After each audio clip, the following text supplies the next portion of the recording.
नमस्कार दोस्तों। स्वागत है आपका पाइथन क्रैश कोर्स 2022 में।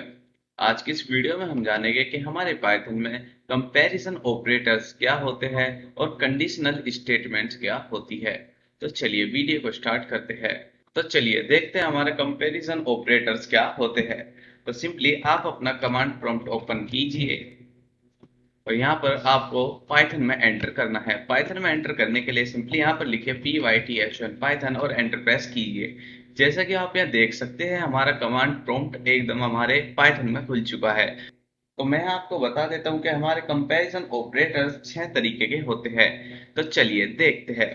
जैसे कि हमारा पहला होता है मोर देन। जैसे कि मैं स्टेटमेंट लिखता हूँ कि जो हमारा 10 है ये हमारा मोर देन है 11। और जैसे ही मैं एंटर प्रेस करता हूँ तो आप यहाँ देखेंगे कि हमारा जो आउटपुट आया है वो हमारा फॉल्स आया है, क्योंकि हमारा जो 10 है वो 11 से बड़ा नहीं है। तो यहाँ पर कंपैरिजन ऑपरेटर्स में जो हमारा आउटपुट आता है वो हमारी एक बूलियन वैल्यू होती है, जो कि या तो फॉल्स हो सकती है या ट्रू। तो देखिए इसका एक और एग्जांपल देखते हैं। जैसे कि मैं लिखता हूँ जो हमारा 3 है वो हमारा है मोर देन 2। और जैसे मैं एंटर प्रेस करता हूं तो आप यहाँ देखेंगे कि इस स्टेटमेंट के लिए जहां ये स्टेटमेंट बताती है कि यहाँ पर 3 है जो 2 से बड़ा है, यहाँ पर इसके लिए ट्रू आया है। तो सिंपली मोर देन से रिलेटेड एक और स्टेटमेंट देखते हैं। तो जैसे कि मैं लिखता हूं कि हमारा जो 3 है वो मोर देन या इक्वल टू है 2 के। और जैसे मैं एंटर प्रेस करता हूं तो यहाँ पर हमारा ट्रू आया है। ये स्टेटमेंट हमें बताती है कि जो हमारी 3 है ये या तो 2 से बड़ा है या 2 के बराबर है। तो सिंपली अब हम दूसरे तरीके का देखते हैं जो कि हमारा है लेस देन। जैसे कि मैं यहाँ लिखता हूँ कि जो हमारा 3 है वो लेस देन है हमारा 4 से। और जैसे ही मैं यहाँ एंटर प्रेस करता हूँ तो यहाँ पर आप देखेंगे कि हमारा आउटपुट ट्रू आया है। तो चलिए अब दूसरे ऑपरेटर की तरफ चलते हैं। तो दूसरा ऑपरेटर है हमारा, जैसे मैं लिखता हूं 3 इज लेस देन और इक्वल टू 4। और जैसे मैं एंटर प्रेस करता हूं तो आप यहाँ देखेंगे कि हमारा ट्रू आया है। इसका मतलब होता है 3 हमारा या तो 4 से छोटा है या 4 के बराबर है। ये भी हमारी जो बूलियन वैल्यू में ही आंसर आया है। तो सिंपली अब हम अपने बचे हुए दो को और देख लेते हैं जो कि हमारा है इक्वल टू और नॉट इक्वल टू। जैसे कि मैं स्टेट करता हूं जैसे हमारा 5 है ये इक्वल टू है हमारा 5 के।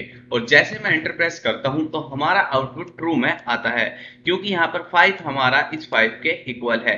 हम हमेशा इक्वल कंडीशन ऑपरेटर को दिखाने के लिए यहाँ पर डबल इक्वल का साइन यूज करते हैं। तो सिंपली हमारा एक फाइनल एंड लास्ट वाला ऑपरेटर भी देख लेते हैं जो कि है हमारा नॉट इक्वल टू।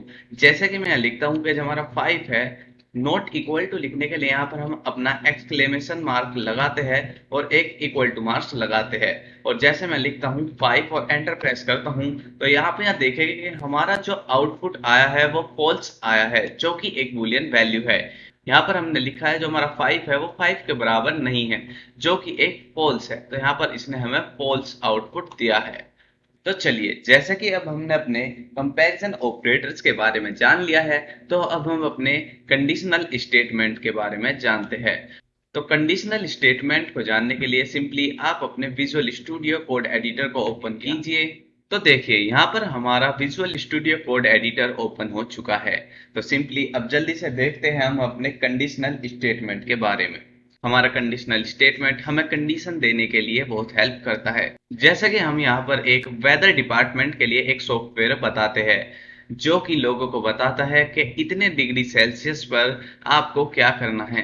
तो सिंपली चलिए देखते हैं। तो चलिए यहाँ पर अब हम एक वेरिएबल ले लेते हैं जिसका नाम रखते हैं टेम्परेचर। और हम इसकी वैल्यू असाइन कर देते हैं 35। और यहाँ पर हमारे टेम्परेचर हमने एक वेरिएबल डिक्लेयर किया है जिसकी हमने वैल्यू 35 असाइन की है। तो चलिए अब हम देखते हैं कि हमारी कंडीशनल स्टेटमेंट क्या होती है। तो यहाँ पर मैं लिखता हूँ इफ, जो कि हमारी कंडीशनल स्टेटमेंट है। और यहाँ पर जो हमने ऊपर वेरिएबल डिक्लेयर किया है उसको लेते हैं। तो यहाँ पर हमें इसे एक कंपैरिजन ऑपरेटर से असाइन करना होगा। जैसे कि मैं लिखता हूँ इफ हमारा जो टेम्परेचर है वो हमारा ग्रेटर देन है 34 डिग्री। और यहाँ पर हम अपनी कंडीशन देने के बाद कोलन को इस्तेमाल करते हैं। कोलन बताता है कि हमारी यहाँ पर ये जो हमारी स्टेटमेंट है ये एंड हो चुकी है। और जब हम एंटर प्रेस करेंगे तो आप यहाँ देखोगे कि हमारी जो नेक्स्ट लाइन आई है वो हमारी 4 वाइट स्पेस के बाद आई है। ये हमारी 4 वाइट स्पेस दिखाता है कि जो भी हम यहाँ पर अब लाइन ऑफ कोड लिखेंगे वो हमारा इफ स्टेटमेंट के अंदर एग्जीक्यूट होगा। तो सिंपली हम यहाँ पर अपना कोड ऑफ लाइन लिख लेते हैं। जैसे मैं लिखता हूँ यहाँ print drink water too much. तो जब मैं इसको यहाँ पर प्रिंट करता हूँ तो यहाँ देखते हैं, तो इसके साथ ही मैं आपको दिखा देता हूँ अगर मैं एक लाइन विदाउट 4 वाइट स्पेस लिखता हूँ तो उसका क्या होगा। तो जैसे मैं विदाउट 4 स्पेस लिखता हूँ तो यहाँ पर देखिए, जैसे मैं लिख देता हूँ प्रिंट विदाउट 4 स्पेस, और यहाँ पर जैसे मैं अपने कोड को रन करता हूँ तो आप यहाँ देखेंगे कि हमारा यहाँ पर जो प्रिंट हुआ है वो है ड्रिंक वाटर टू मच, क्योंकि यहाँ पर जो हमारे टेम्परेचर की वैल्यू है वो 35 है जो कि 34 से बहुत ज्यादा है। तो चलिए अब हम अपने दूसरे तरीके के कंडीशनल स्टेटमेंट के बारे में जानते हैं, जो कि है हमारा एल इफ। एल इफ हमारा अदर लैंग्वेजेस में जैसे एल्स इफ होता है उसके लिए यहाँ पर हम पाइथन में एल इफ का यूज करते हैं। जैसे कि मैं एल इफ के लिए कंडीशंस देता हूं, जैसे मैं लिखता हूं टेम्परेचर इज, अगर हमारा टेम्परेचर है जो वो है हमारा लेस देन 35, तो यहाँ पर हमारे एल इफ को क्या प्रिंट करना है। तो यहाँ पर जैसे मैं इसके लिए स्टेटमेंट देता हूं, जैसे कि आप यहाँ देख सकते हैं हमारे एल इफ में भी 4 वाइट स्पेस के बाद न्यू लाइन आई है। इसका मतलब है जब 4 वाइट स्पेस आते हैं तो यहाँ पर हमारे कंडीशनल स्टेटमेंट में next line of code execute होती है। तो सिंपली यहाँ पर मैं देख लेता हूं, जैसे मैं यहाँ लिखता हूं कि print it's a bit cool day.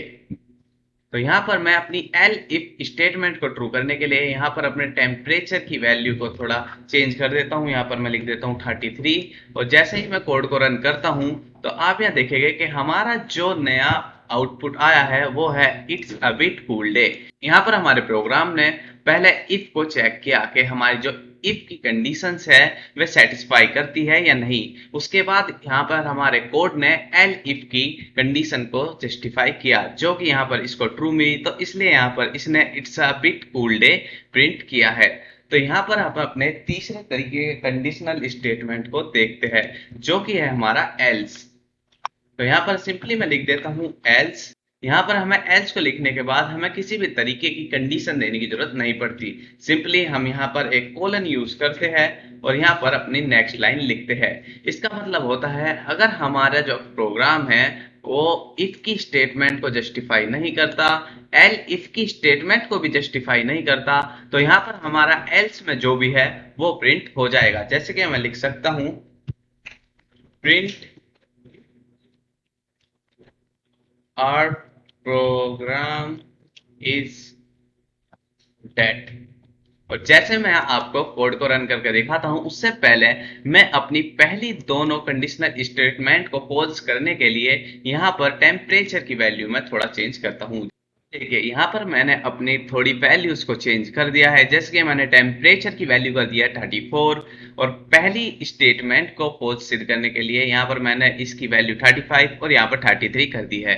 और जैसे ही यहाँ पर अब हम अपने कोड को रन करके देखते हैं तो यहाँ पर हमारा आएगा output our program is dead. यहाँ पर जब दोनों इफ और एल इफ दोनों स्टेटमेंट फॉल्स होती है तो यहाँ पर हमारा एल्स में जो भी हम आउटपुट देते हैं प्रिंट के थ्रू वो हमारा प्रिंट हो जाता है। और यहाँ पर क्योंकि ये वाली line print without four space, without any four space जो कि यहाँ पर है हमारा लिखा हुआ है, इसलिए ये हर बार प्रिंट होता है। आज की वीडियो को देखने के लिए धन्यवाद। अगर आप चैनल पर नए हो तो चैनल को सब्सक्राइब करें और वीडियो को लाइक करना ना भूलें ताकि आप आगे आने वाले ऐसे ही कोर्सेज को आसानी के साथ एक्सेस कर सके। धन्यवाद।